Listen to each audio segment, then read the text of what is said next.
사실은 어떤 면에서는 오늘 강의 상징 체계로서의 종교 그랬는데 이때 종교의 5차원을 다 얘기하는 것이 아니라 세 번째 차원, 전통. 우리가 종교 그러면 흔히 전통을 얘기하기 쉽지 않습니까? 축적되는 전통.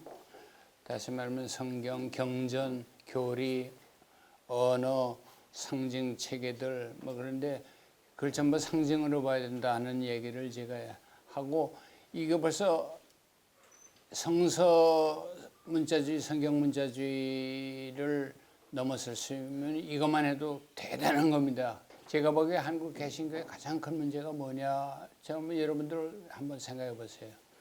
여러 가지 답변이 있을 건데 저는 뭐 예를 들면 무허가 신학교 양산 그런 교육제도 교육부와 신학교 자체 문제 또 뭐 조금 저질 교육제도의 양산도 뭐 그거하고 관계 있겠죠. 또 뭐 기복신앙 뭐 여러 가지 얘기하는데 이 모든 것의 기본이 제가 보기에는 문자주의 신앙이라고 성경 숭배 문자주의라고 합니다. 왜냐하면 목사님들이 교인들에 대해서 오도하고 나쁜 목사님들, 좋은 목사님들 많이 계시지만 나쁜 목사님들이 착취하고 오도하는데 가장 오용되는 것이 성경이에요.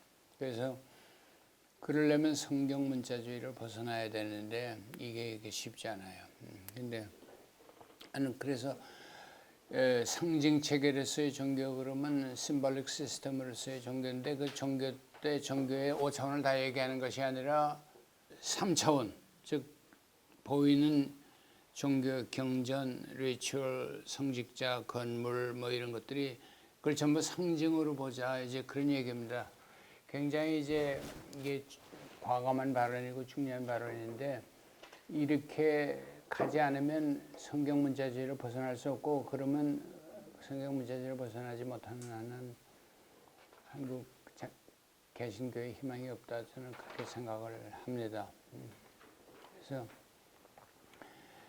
이거를 이제 말하자면 상징 체계로 본다는 것은 그만큼 종교의 교리나 사상이나 경전이나 이거를 조금 거리를 둔다는 거가 아까 루마니아의 종교학자 엘리아데 얘기면 엘리아데는 상징 이상의 상징과 신과 중간쯤 되는 가치를 보유하는 사람이에요. 그건 이제 종교학자도 개인적으로 신앙인이니까. 근데 캔터버리 스미스는 장로교적인 배경을 가진 사람이에요. 그러니까 상징이 될 수 있는 거는 특정한 신앙을 가진 사람에게만 상징이지 일반 사람에게는 예를 들면 기독교 신학이 아니 교육 이게 지금 우리가 이것도 세미나 현장 아니겠어요? 아프리카에서 교육이라는 걸 전혀 모르는 사람이 어떤 사람이야? 뭐 아프리카는 요즘 아니겠지만 아마존에 밀림에 원시인이 와서 딱 보면 이게 뭐 하는 것인가 그럴 거 아니겠어요? 경험이라는 거는 이미 자기한테 머릿속에 개념이 있고 그래야만 경험이 된다. 아까 그 종교의 그 경험과 종교적 대상, 실제 자체를 동일시하는 것보다는 동일시하지 않는 입장이라고 내가 얘기했잖아요. 왜냐하면 신은 신이고 신에 대한 언어는 경험은 아무래도 인간의 경험이니까 유한하다. 나는 그런 입장이거든요. 그 유한하다는 게 좋은 예가 지금 그거예요. 여기 와서 보면 십자가가 아무리 좋고 상징이라도 십자가가 일반 사람들이 보기엔 보기 싫어. 지금 우리나라에 개신교는 전부 그냥 붉은 십자가 뻘건 게 밤에 오니까 아주 무슨 뭐 하여튼 좀 나쁜 인상을 많이 주잖아요. 그러니까 상징이 되는 거지. 상징으로서 기능할 때 상징이지 기능을 잃어버릴 경우에 상징이 아니고 그것이 우상 숭배를 하고 그거를 숭배하고 그 종살이게 되면 그건 오히려 괴물로 변하는 거예요. 그러니까 그런 시각을 좀 가진 분이 캔터버리 스미스예요. 그래서 그분은 그 종교의 인간소의 우상 숭배를 그 시작이 종교의 사물하라고 부른 겁니다. 종교는 물체가 아니고 내면의 경험에다가 뭐를 촉발하는 기능을 하는데 그런 기능을 할 때는 좋은 거예요. 근데 아까 얘기해야 되는 기능 정도가 아니라 그 상징 자체가 어느 정도는 신성성을 가진다. 그것도 우리가 이해할 수 있어요. 그렇죠. 아까 내가 제 예를 들었잖아요. 성당에 들어가면 공연이 좀 무서운 생각이 좀 들잖아요. 뭐 아무런 뭐 건드릴 뭘 만지거나 그래서는 안 되고 그러잖아요. 그러니까 그만큼 또 성직자들이 유니폼을 입고 있을 때는 괜히 가까이 가는 게 좀 어떻게 좀 농담도 잘 못하게 되고 이제 그러잖아요. 그러니까 그거는 어느 정도 성스러움이 그 물체나 그 사람에게 배였다는 생각을 하는데 그 엘리야의 생각이 그렇다는 거예요. 그러니까 그거는 보는 시각이 좀 다른데 저는 상징을 상징으로 봐도 충분하다. 그래서 그 예를 이제 하나 드는데 산타클로스 할아버지. 그거 하면 제일 쉽게 이해가 됩니다. 자, 제가 어느 날 크리스마스인데 교회는 멀어서 가기 힘들고 하여튼 갈 사정이 못 됐어요. 그래서 텔레비전을 우연히 보다가 보니까 크리스마스 테마로 한 영화가 있는데 보니까 그 영화가 재미있더라고. 어느 타운에서 백화점이 2개가 있는데 그 라이벌인 모양이야. 한 백화점에서 산타클로스를 할아버지를 모셔가지고 애들을 막 모으고 띵깡띵깡하고 신나게 하니까 그냥 매출이 막 올라갔어요. 그러니까 그 경쟁되는 백화점에서 세미나니까 시비를 붙이는데 무슨 시비냐면 좀 유치하죠. 저건 존재하지도 않는 허구를 가지고 저렇게 팔아먹고 해서 매출 올린다. 그렇게 시비를 붙으니까 논쟁을 하다가 이게 그만 두 백화점의 변호사들끼리 소송이 벌어지는 거예요. 이 얘기가 재밌잖아요. 근데 소송에서 산타클로스가 실제 하느냐 안 하느냐 가지고 무서운 논쟁을 벌이는 거예요. 지금 요즘 애들은 뭐 다 5살만 돼도 실제 하지 않는 호구라는 거 다 안 되는데 그래도 믿는 척한대. 그러잖아요. 선물 많이 받으려고. 근데 부모들은 그것도 모르고 우리 애는 아직 착하다고 생각하는데 그 착한 게 아니라 하여튼 그런 얘기가 있는데 어른들이 그 변호사라는 사람이 그거 가지고 논쟁을 벌이니 얼마나 웃겨요.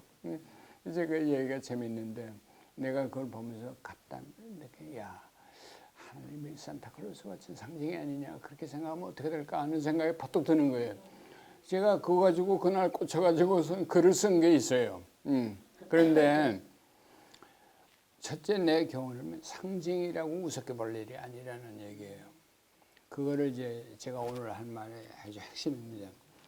종교를 상징 체계로 보면 이건 뭐 불신앙적인 태도 뭐 자꾸 이렇게 생각하는지 상징이라는 말을 잘못 이해해서 그래요. 자, 우리가 만약에 태극기가 우리나라의 상징인데 태극기를 어떤 사람이 와서 집단이 와서 막 갈기갈기 찢거나 발로 짓밟으면 가만히 있겠어요 우리가?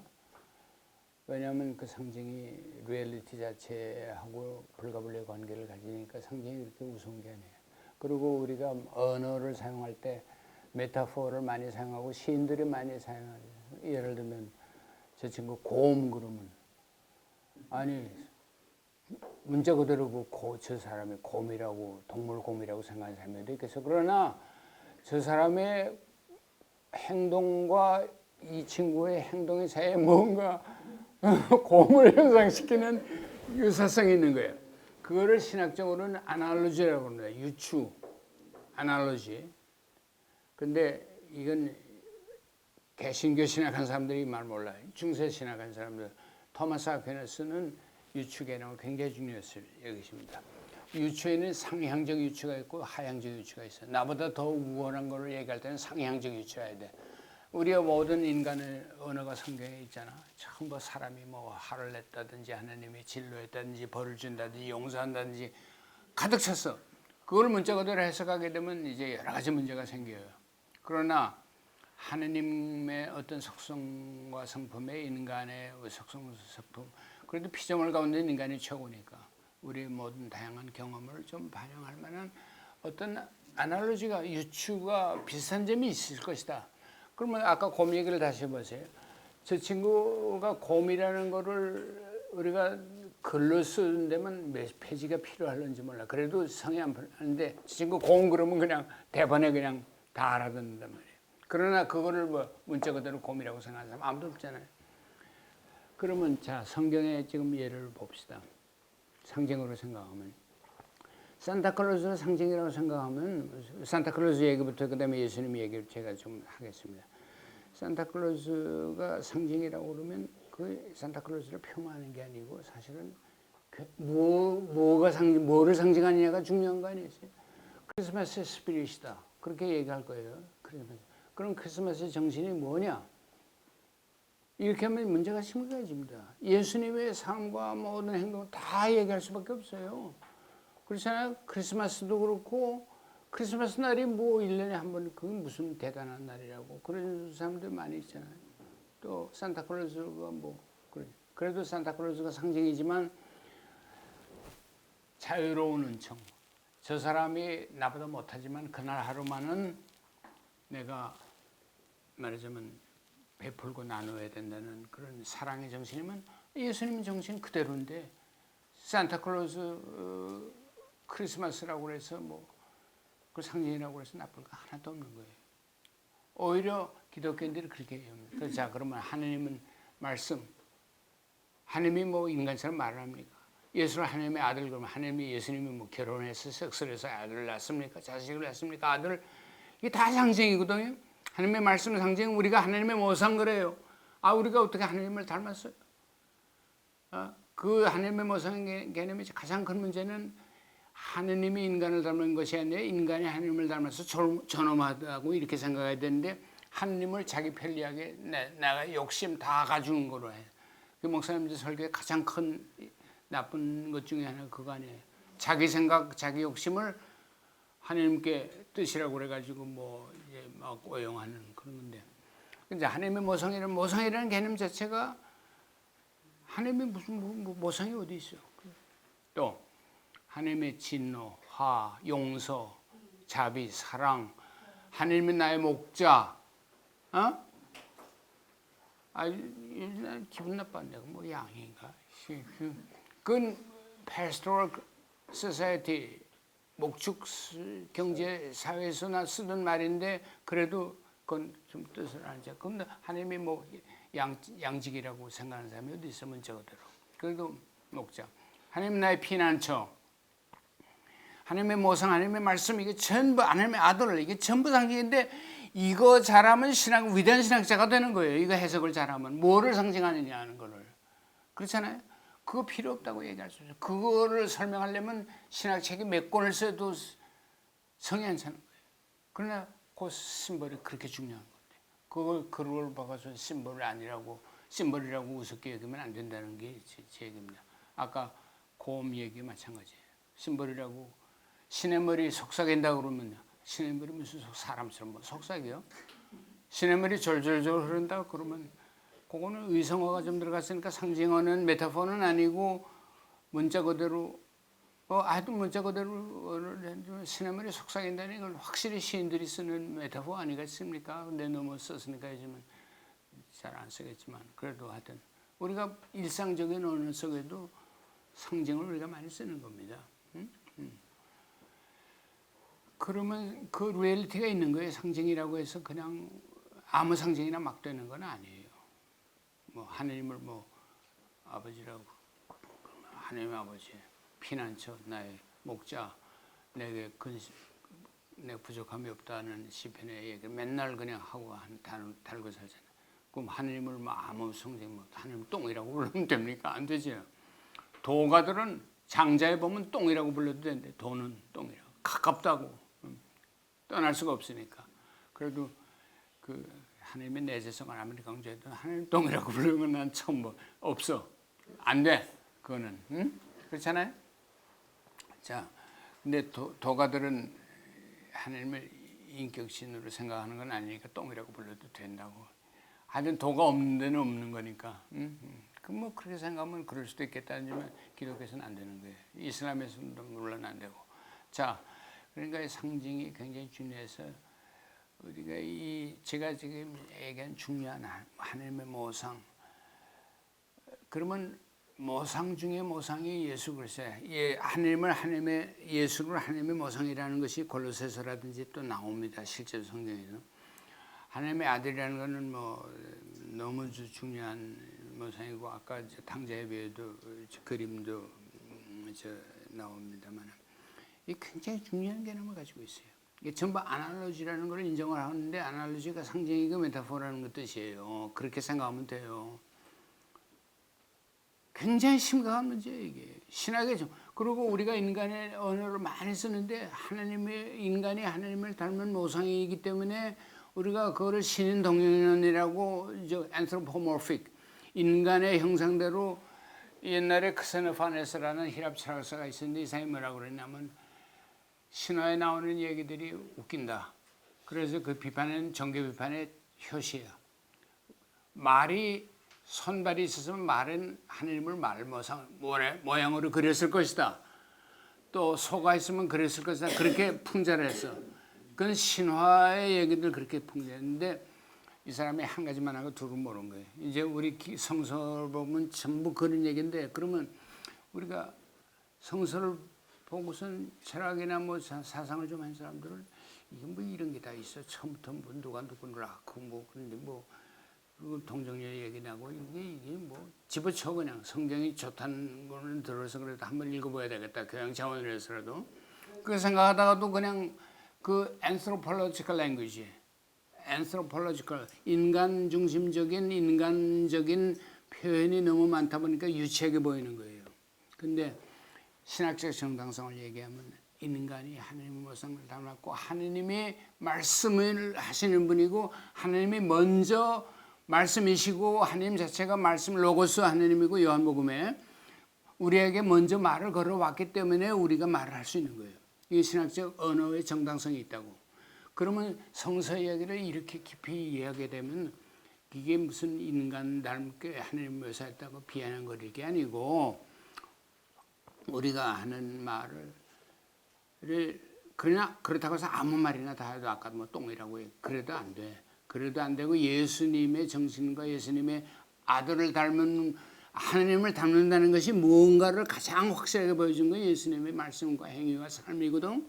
그러니까 예수님의 정신과 예수님의 말씀에 부합하는 언어만 사용하면 인간이 자기 언어를 하나님께 투영한다 하는 것도 종교 비판의 하나인데 다음 시간에 제가 얘기할 겁니다. 다음 강의. 그렇게 쉽게 비판 못해요. 우리가 성경을 읽을 때 상징으로 이해하면 그 상징이 뭐를 상징하느냐 리얼리티를 생각하게 되면 상당히 깊은 의미를 가지는데 그거를 그냥 문자 그대로 해석하게 되면 웃기는 하나님에 대해서 웃기는 얘기가 되잖아. 하나님이 무슨 뭐 아들을 낳고 뭐 결혼을 하고 무슨 뭐 처녀 하여튼 그 뭐 그렇잖아요. 그러니까 하나님의 모상이라는 개념 자체가 벌써 상징이야. 아주 중요한 상징이에요. 하나님의 말씀이라는 것 자체가 굉장히 중요한 상징이에요. 그거 없으면 기독교 무너지는 거예요. 그러면 그것이 가지는 우리 인간적인 표현들이 정당성을 어느 정도 신학적 정당성을 근거 지어주는 중요한 의미를 가지기 때문에 그 말을 하지 안 그러면 철학자들이나 좀 머리 큰 사람들은 성경 읽을 필요 없어. 참지를 못해. 그렇잖아요. 그거 뭐 하나님을 인간처럼 그리는 게 너무 유치하다 그렇게 생각할 거예요. 성경은 너무 유치하기 때문에 너무 어려운 책이에요. 예.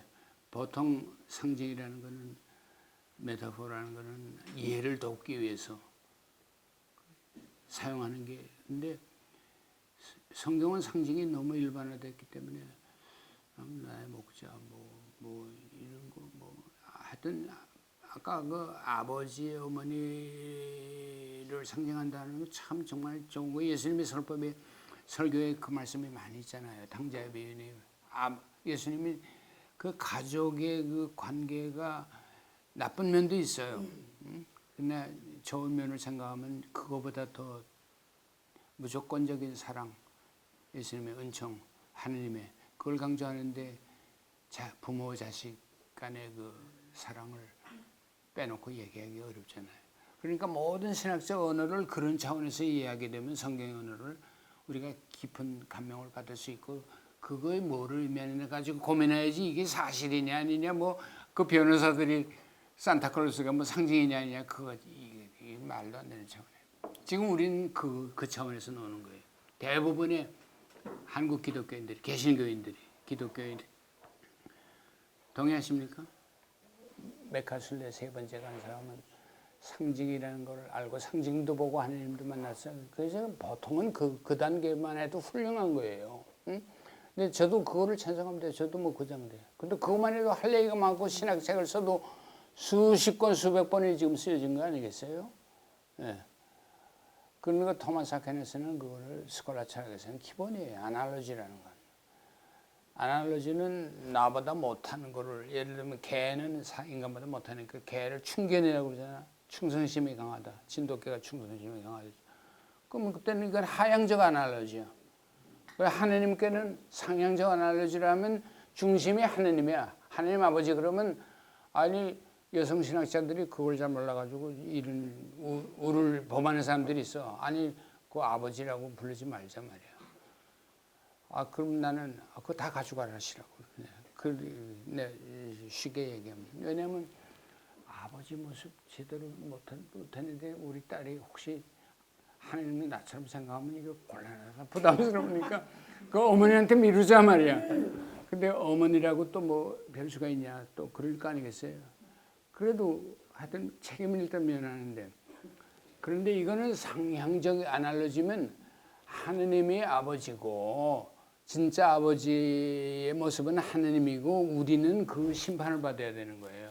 근데 우리 아이디어가 하나님 아버지라는 어머니의 상이 먼저 있어가지고 그거로 하느님을 심판하고 측정하라고 들면 안 되는 거예요. 응? 이런 신학적인 퍼스펙티브가 확 바뀌면 완전히 달라지는데 이런 걸 모르니까 토마스 아퀴나스 그 얘기한 지가 벌써 언젠데 말이에요. 예, 이게 아날로지라는 그 토마스 아퀴나스 신학은 존재의 유비를 신학, 아날로기 엔티스라고 합니다. 아주 핵심적인 거예요. 근데 상향적 아날로지가 있고 하향적 아날로지 두 가지가 있는데 상향적 아날로지는 조심해야 돼요. 그러니까 이 인간의 생각을 마구 하나님께 투영을 하라고 그러니까 투영 비판론이 나오는 거예요. 그 투영 비판한 사람이 누구냐면 포여박는 다음 시간에 제가 얘기할 겁니다. 예. 종교를 상징적으로 이해하기 위해서는 종교의 물상화, 사물화 이거가 근본이에요. 그거부터 먼저 극복해야 돼요. 종교라는 게 뭔가 할 때 건물 뭐 이런 거 생각하는 사람은 종교 근처도 못 간 사람이에요. 종교 경험은 좀 해야 돼. 아까 얘기한 대로 어떤 거룩함이라든지 그래도 좀 느끼는 사람이에요. 그거 못 느끼는 사람은 뭐 목석과 같은 존재고 어떻게 보면 종교하고는 진짜 거리가 먼 사람이지. 근데 눈에 보이는 것만 생각하고 종교라고 그러면 안 돼. 그러니까 스미스 교수가 그게 비판한 데는 종교의 물상화, 상물화, 우상화, 우상숭배 이게 조금 심한 얘기지만 다 비슷히 연관된 거예요. 그리고 이거를 다음번 강의가 아마 그럴 거예요. 인간 소외. 소외라는 말을 쓰는데 이제 그 다음에 할 얘기예요. 그거하고 다 연관된 거예요. 그러니까 이거를 모든 극복하는데 가장 중요한 것이 종교의 언어의 상징적 언어고 거기에다 제가 오늘 초점을 맞춰서 말씀드리는데 상징이라는 개념을 모르면 그렇게 상징적 해석을 못하면 경전 숭배에 빠지기 쉽습니다. 그리고 경전의 언어를 인간의 언어를 절대화하면 안 된다는 얘기. 언어가 신학적인 근거를 가질 수도 있고 좋은 면으로 되는데 언어의 기능이 상징적, 종교 언어의 기능은 어디까지 상징이 있다는 걸 알면 더 넓은 세계, 자유로운 세계가 열리는데 그걸 모르는 사람이 답답한 거예요. 예? 그런데 그 예를 불교는 비교적 거기서 자유로워요. 그래서 내가 예를 몇 가지 들게요. 부처님의 설법 가운데 뗏목의 비유라는 게 있어요. 어떤 사람이 뗏목을 타고선 차 안에서 피안으로 가서 강을 건넜어. 차 안 피안이라는 말이 상징이죠. 그것도 이 생사의 세계 탐진치가 난무하는 세계는 차 안이고 피안은 열반이고 가서 근데 가보니까 뗏목이 아주 좋거든. 그래서 뗏목이 너무 좋다고 칭찬하다가 뗏목을 미고 지고 깨다 지고 길을 가면 되겠냐 하는 게 뗏목의 비유예요. 그 안 되지요. 당연히 어리석은 사람이죠. 그러니까 그만큼 부처님의 말씀 자체를 부정하고 뛰어넘는 여유가 있는 거예요. 상징으로 이해하려는 거예요. 어디까지나. 그래서 선사들은 자기들의 설법이나 모든 언어가 언어 도단의 세계야. 언어의 길이 끊긴다는 뜻입니다. 언어 도단이라는 말을 잘 정확하게 이해하시면 그렇습니다. 언어의 길, 이 도가 언어의 길이 끊긴다. 그 세계인데 그래도 선사들이 할 수 없이 말을 하여전 설법을 안 하면 언어 도단이라는 말도 못해. 에? 그것도 언어니까. 에. 그런데 그 자기 부정적인 언어가 금강경강이 제가 이제 합니다만은 언젠가 아마 다음 가을쯤 되겠습니다. 금강경에는 그런 말이 수두룩 부처님이 약간 서가고도 하나도 한마디도 안 했다. 또 뭐 중생을 많이 제도했는데 한 사람도 제도한 중생이 없다. 그런 거는 그 불교의 가장 아름다운 게 그거예요. 자기 심볼, 자기 언어에 집착하거나 걸리지 말라는 게 부처님 자신은 그렇게 얘기하셨다고 설법에. 그리고 선사들은 그거를 마음을 봐야지 손가락을 달을 가리켜야지 손가락만 보면 안 된다는 거 아니에요. 에? 경전은 손가락이 지나지 않는다. 그건 너무 가볍게 생각한다는 비난을 받을까. 아까 얘기한 대로 히에로파니를 얘기하는 엘리야드 입장에서 보면 그건 약간 너무 기능적으로만 보면 안 되지. 역시 종교는 어떤 성스러움이 내재한다고 볼까. 세크라멘트, 우리가 이제 교회에서 성찬할 때 다 요게슬리미고 하잖아요. 그 모든 것이 세크라멘트가 된다는 데 의미가 있어요. 그렇지만 그 세크라멘트는 그 가톨릭에서는 신부님이 축성을 하면 그 순간에 이것이 하늘 예수의 피와 밀로 그냥 트랜스सब스테이션 실체가 바뀐다는 게 그렇게 해서 이제 우리를 곤혹스럽게 만드는데 그걸 지금 믿을 사람이 얼마나 있겠나 싶은데 하여튼 그 신앙으로 받아들이는데 우리는 심볼 정도로 이해한다고요. 네? 개신교에서는. 근데 심볼로 얘기하고는 뭔가 조금 미진한 데가 있는 건 사실이에요. 그렇죠? 심볼로만 얘기하면 뭔가 조금 미진한 듯한 그래도 그 다들 옥기슬림에게 경신하는데 이거 심볼인데까지 그 뭐 빵을 뭐 몇 개 먹든 뭐 하든 안 먹으면 어때 뭐 이렇게 생각할 수도 있잖아요. 그러면 또 종교 세계 좀 허물어지는 거예요. 그런 문제가 있습니다. 여하튼 간에 경전을 불교는 그렇게 생각해요. 그런 면이 있어요. 그러니까 선불교 얘기했습니다. 부처님의 뗏목을 세 번째 원효 스님이 기가 막힌 얘기가 있는 원효 스님이 그 글 가운데 어떤 얘기가 나오냐면 예화를 드는데 어느 마술사가 기가 막힌 마술사가 재주를 부려가지고 호랑이를 연출했대. 실제로 그런지 아닌지는 모르지만 하여튼 호랑이가. 근데 그 호랑이가 그 마술사를 잡아먹었대. 얼마나 이게 나는 종교의 역사를 가장 잘 드러내는 비유라고 생각하고 원효 스님이 그 말을 하실 때는 적어도 종교 언어에 사로잡혀서는 안 된다. 교리에 사로잡혀서는 안 된다는 생각을 하셨을 거예요. 그 정도는 아니지만 원효 스님 때만 해도 선불교가를 모를 때예요. 원효보다 한 200년, 300년 후에 선불교 형성을 했거든요. 그러니까 선가가 달을 가리키는 손가락이라는 건 좀 너무 가벼운 표현이라고 생각함에도 불구하고 진리가 담겨 있지 않습니까? 원효도 그 경지까지 가셨을 거예요. 왜냐하면 원효 스님은 실제로 이건 실화라고 저는 생각을 합니다. 의상 스님하고 같이 당나라 유학을 가려다 실패한 거예요. 근데 한 번은 고구려 변방에서 첩자로 오인돼가지고 잡혀서 그 뜻을 못 이루고 의상 스님하고 돌아왔어. 그 다음에는 이쪽 서해안 쪽으로 평택 지금쯤 되겠죠. 글로 해서 이제 가려고 가다가 의상 스님은 가셨지만 원효 스님은 해골 바가지 물을 그 송고성전에 나오는 얘기예요. 그래서 갈증이 날 거 아니겠어요, 당신. 그래서 물을 마시는데 보니까 무덤가에서 그만 노숙을 하면서 해골 마시다. 그래서 아침에 깨달아가지고 원효 스님이 왜 유학을 가시려면 신유학, 당시에 유식사상, 신유식사상 현장법사가 인도에서 15년 동안 갈고 닦은 공부 학문을 와서 장안에서 붐을 일으킬 때요. 원효 스님은 본격적인 유식 사상을 접하지 못했어요. 대승기실론이나 섭대승론 정도만 아셨지 유식 본 그 유식론을 제대로 접하지 못한 분이에요. 요거는 이제 테크니컬한 문제인데 뭐 아시긴 아셨다 이렇게 생각하지만 불교학적으로 그렇습니다. 근데 이제 이분은 유식을 뭐 모든 건 우리 마음의 소산이고 마음의 복에 딸린다는 그 얘기거든. 유는 오직 유자에 식분이다. 식은 그냥 마음의 활동입니다. 아니 자기는 그걸 깨달았는데 내가 해골물인 줄 알았으면 내가 마셨겠냐 이거야. 아침에 깨서 보니까 자기가 해골물을 마신 거야. 그러니까 마음이 부르니까 나는 더 이상 공부할 필요가 없다. 유식을 공부하러 가려는데 다 깨달았다 이렇게 생각한 거예요. 그래서 자기는 안 가고 의상대사만 갔습니다. 나 이거는 싫어할 가능성이 상당히 많다고 생각합니다. 그러고서는 그다음에 이제 여러 가지로 이제 기행도 많이 하시고 이제 여섯 공주하고 결혼도 하고 이제 그렇게 된 겁니다. 그러니까 종교에 아주 원숙한 경지를 들어가 좋게 표현하면 그러나 그렇게 가지도 못한 주제에 또 원효 얘기만 자꾸 하게 되면 또 피해도 있겠죠. 폐단도 있겠죠. 근데 어떤 간에 원효는 타고 노는 경지에 간 거예요. 그래서 그 은효 스님이 그 호랑이가 마술사를 잡아먹었다.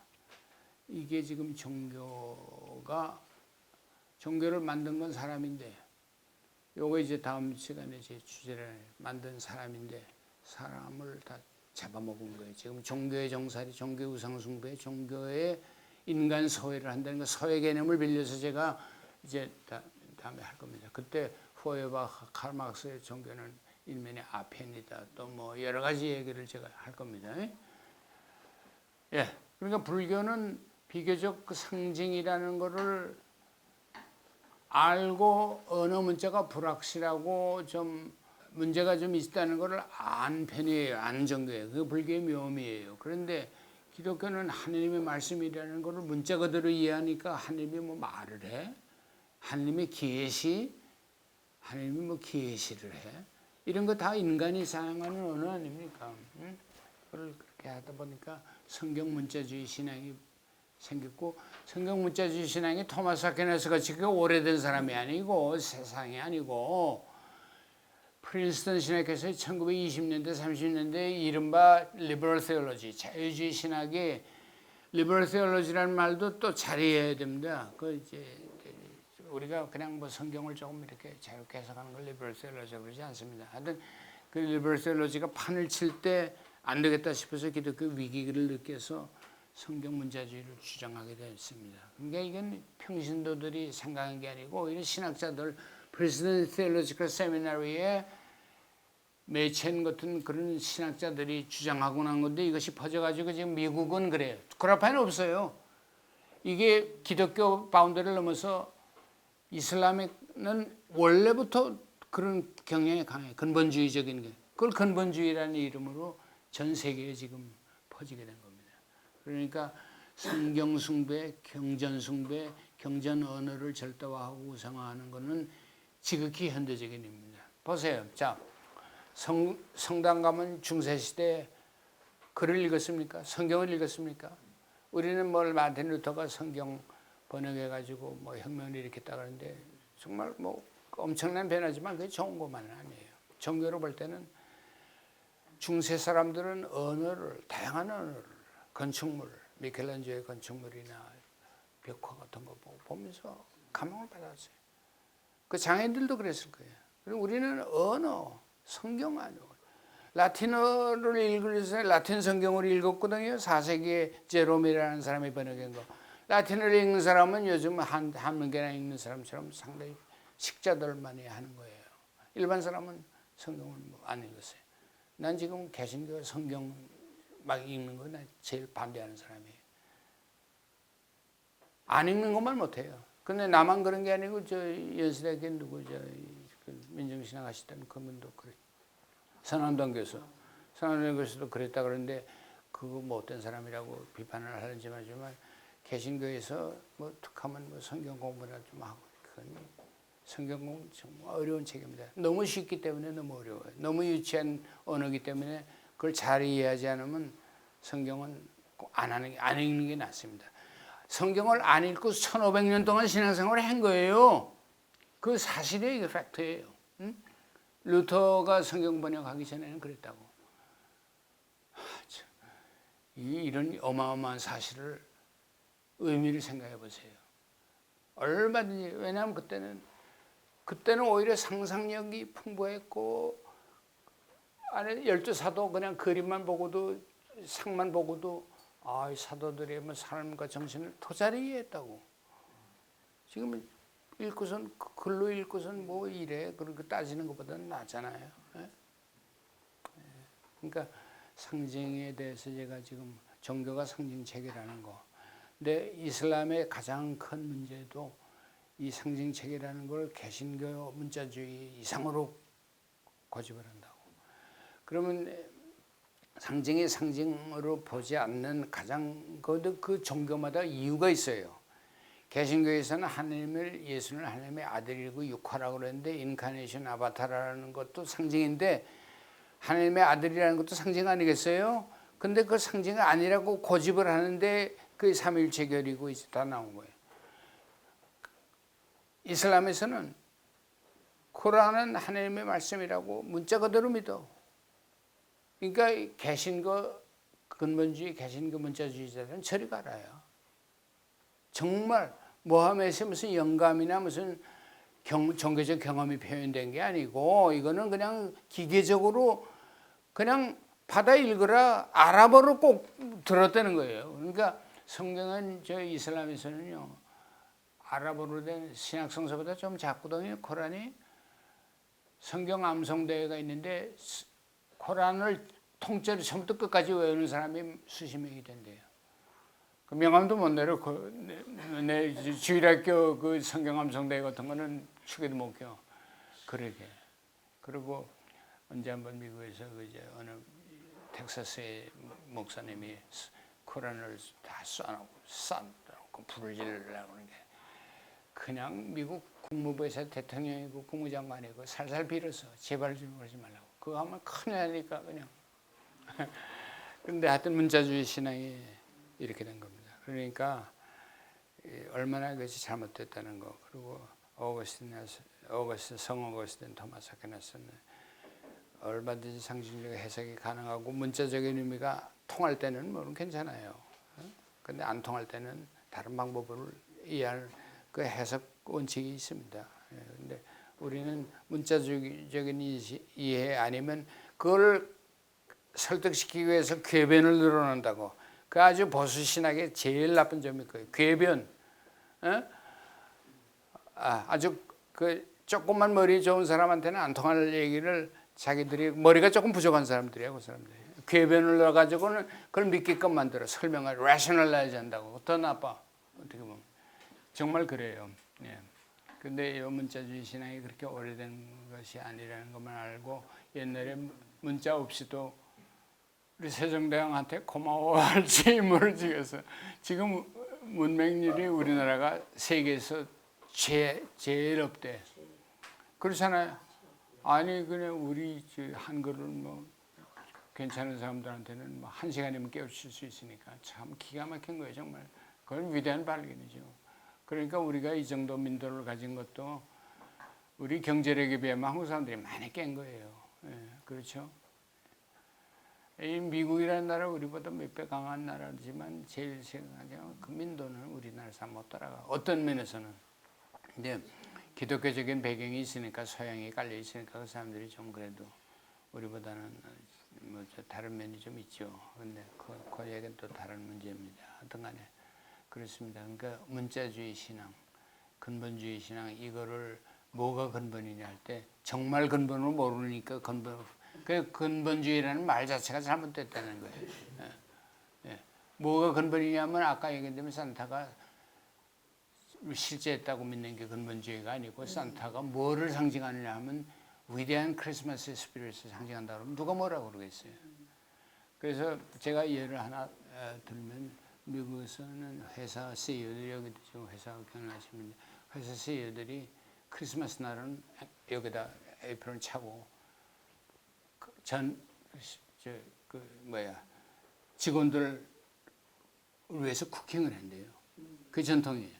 그 사람들을 위해서 한번 먹여주는 거예요. 그 얼마나 아름다운 전통입니까? 네?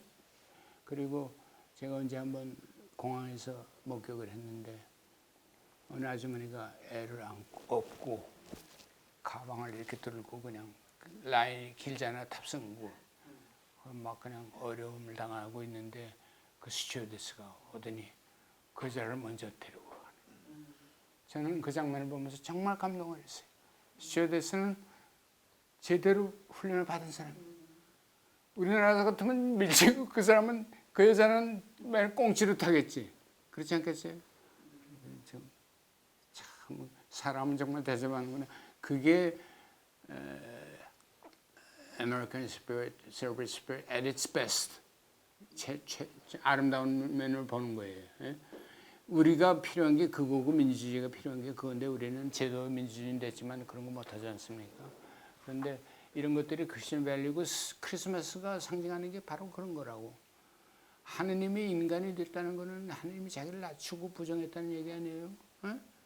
그 인카네이션을 말로만 떠드는 게 아니라 인카네이션이라는 게 낮추고 자기를 비하하고 자기를 비우는 것인데 그 스피릿인데 그 산타클로스가 그렇다면 얼마나 좋아. 그 상징이라면. 근데 그런 것이 기독교의 파운데이션이 그게 펀더멘털리즘이지 다른 게 펀더멘털리즘이 아니라고. 문자주의 앵무새처럼 성경 외우는 게 펀더멘털리즘이 아니라는 거. 제 얘기는 이 정도로 일단은 제 강의를 마치고 좀 대화 질문 시간 좀 가져.